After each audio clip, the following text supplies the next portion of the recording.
환자분 같은 경우는 일단 기운이 없는 증상을 먼저 호소를 해주셨는데 사람이 기운이 없는 원인을 보면 보통 허증이라고 얘기를 합니다. 그런데 이 기운이 없는 이유가 꼭 기만 빠지는 경우가 아니라 한방에서는 그거를 4가지 정도로 분류를 했습니다. 그래서 기허, 음허, 혈어, 양어 이렇게 4가지로 구분을 했는데요. 일단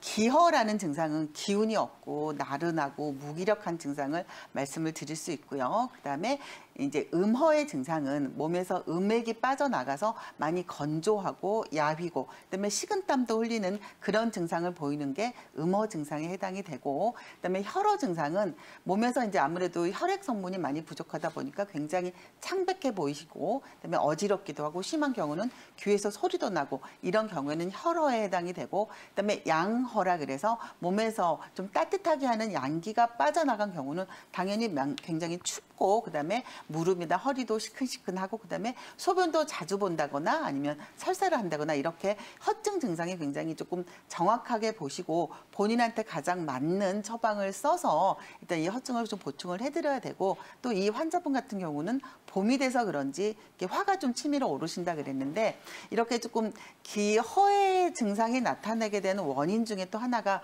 화병의 원인도 있을 수 있어요. 왜냐하면 이 온 몸에 어떤 이 기혈순환을 좀 도모를 하는 가장 대표적인 장기가 심장인데 이 심장에 화가 쌓이다 보면은 본래 그 심장이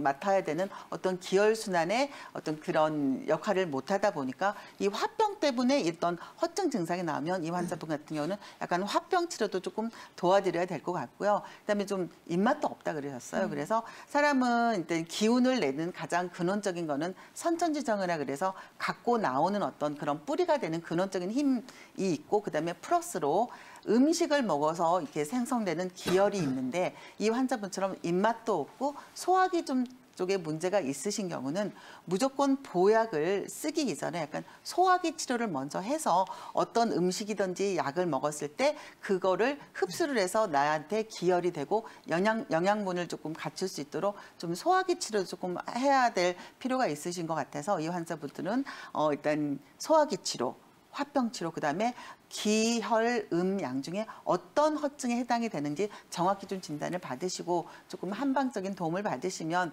그다음 어렵지 않게 사실 한의원에서 가장 많이 볼 수 있는 좀 전형적인 환자분에 해당이 되기 때문에 좀 가까운 한의원에 가셔서 정확히 진맥을 받으시고 조금 도움을 받으셨으면 좋을 것 같습니다.